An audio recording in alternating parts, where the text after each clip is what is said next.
नमस्कार। राष्ट्र और राज्य मतलब नेशन और स्टेट, अक्सर हम इन दोनों शब्दों को एक ही मान लेते हैं, है ना? पर पॉलिटिक्स की दुनिया में इनके मतलब जमीन आसमान जितने अलग हैं। तो आज चलिए इसी कंफ्यूजन को दूर करते हैं और समझते हैं कि इन दोनों के बीच असल में फर्क क्या है।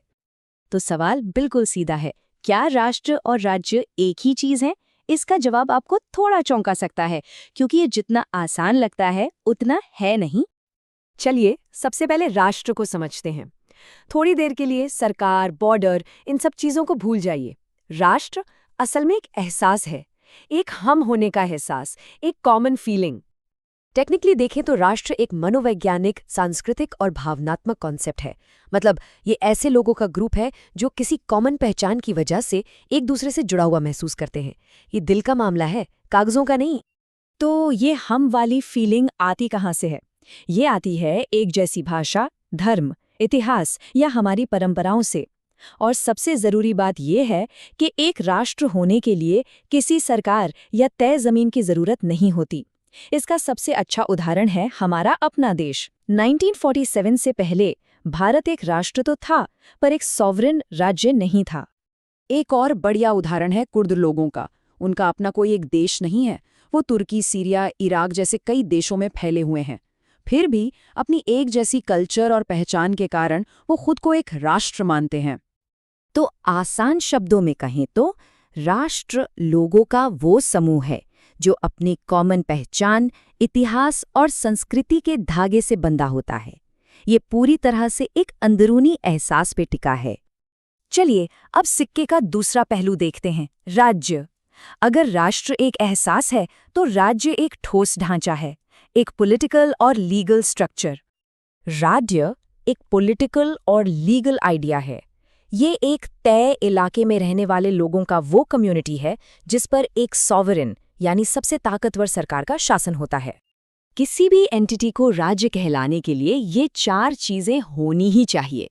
वहां रहने वाले लोग यानी पॉपुलेशन, एक तय जमीन यानी टेरिटरी, एक सरकार यानी गवर्नमेंट और सबसे जरूरी सॉवरेनिटी यानी संप्रभुता।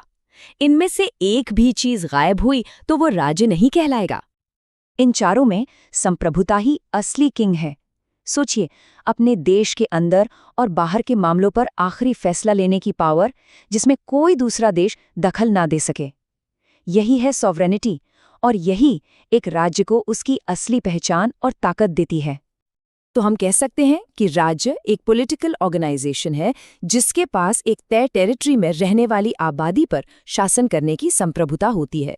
ये एक बाहरी ढांचे पर आधारित है, किसी अंदरूनी एहसास पर नहीं। अच्छा, अब तक ये थोड़ा कॉम्प्लेक्स लग रहा होगा, है ना? तो चलिए इसे समझने के लिए एक बहुत ही सिंपल एनालॉजी का इस्तेमाल करते हैं।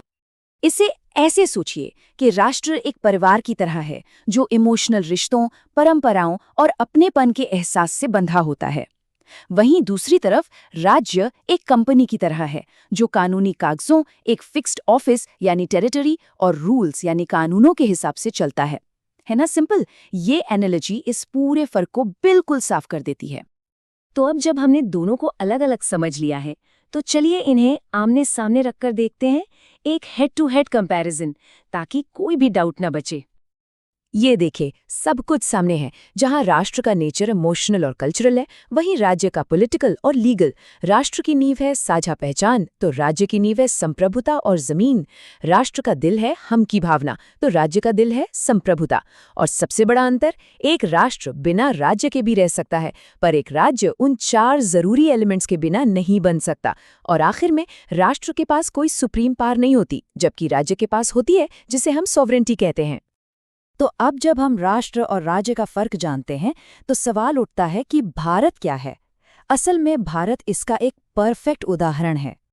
भारत को एक राष्ट्र राज्य यानी नेशन स्टेट कहा जाता है। क्यों? क्योंकि यहाँ दोनों चीजें एक साथ मौजूद हैं। एक तरफ ये एक लीगल सॉवरेन एंटिटी है, यानी एक राज्य, और दूसरी तरफ ये इतनी सारी डाइवर्सिटीज के बावजूद इमोशनल रूप से एकजुट लोगों का घर है, यानी एक राष्ट्र। तो आज की इस पूरी बातचीत से हमें क्या सीखने को मिला? बस एक सीधी सी बात, राष्ट्र एक एहसास है और राज्य एक व्यवस्था। सीधे शब्दों में राष्ट्र जवाब है सवाल का कि हम कौन हैं, जबकि राज्य उस स्ट्रक्चर को दिखाता है जो हम पर शासन करता है। इस फर्क को समझना बहुत जरूरी है। अब जाते जाते एक सवाल, क्या पॉलिटिक्स के ऐसे ही किसी और पैर के बारे में जानना चाहेंगे, जैसे कानून और न्याय में क्या फर्क है, या लोकतंत्र और गणतंत्र में? सोचिएगा जरूर।